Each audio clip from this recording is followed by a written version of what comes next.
Hey there, let me throw a little thought experiment your way.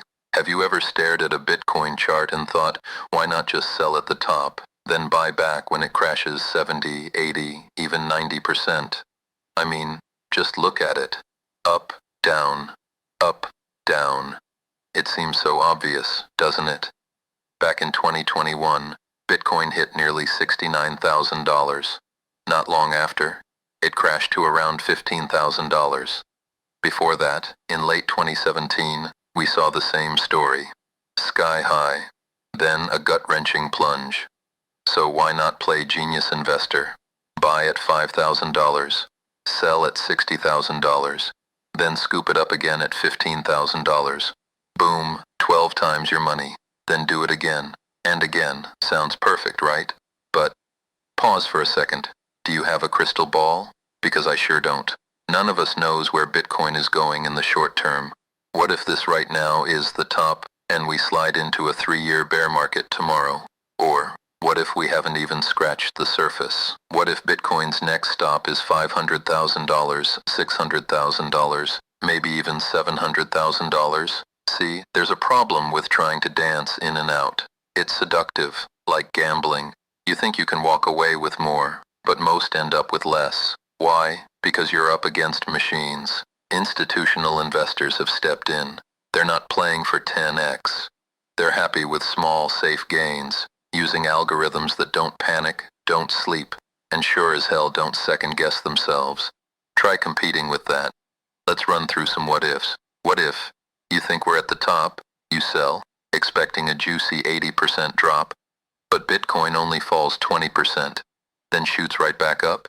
Now you've paid tax on your gains, you're stuck watching the price climb, and you're left wondering, do I buy back in higher, or wait for a drop that might never come? Or what if you nail it once? Feels amazing, right? So you try it again, and again, until one day you miss the bottom or the top, and you've cut your Bitcoin stack in half. Maybe worse. This is classic gambler's mindset. Win once, you crave another. Win twice, you're convinced you're a genius. But the house always wins. And in this game, the house is volatility. Now, let's flip the script. What if this cycle is different? What if these big institutions are buying Bitcoin to lock it away forever, never putting it back into circulation? What if there isn't another monstrous crash? Imagine selling at $200,000, waiting for that crash that never comes, and watching Bitcoin moon to $1 million. Sounds terrifying, doesn't it? There's a reason the phrase HODL was born in Bitcoin, because this is the most volatile asset any of us have ever seen.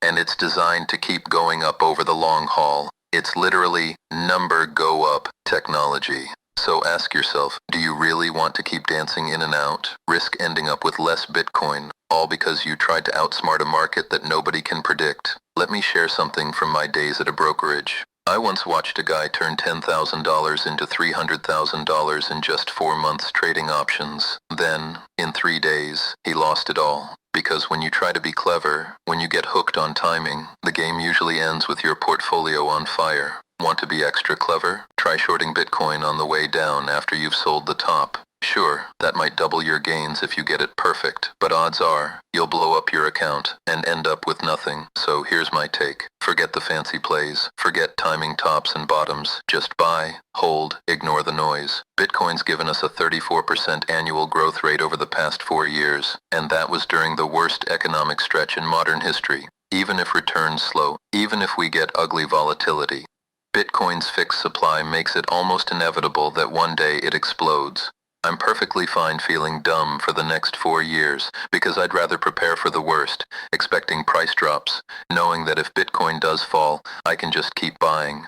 And if it rockets up instead, I'm even better off. Under promise, over deliver. That's my mindset. So you want to sell at the top and buy at the bottom? You want to outplay hedge funds, bots, and $1 trillion market? Hey, it's your call, but I'll be here, quietly stacking, riding out the storms, and likely outperforming the vast majority who tried to get fancy, only to end up with less.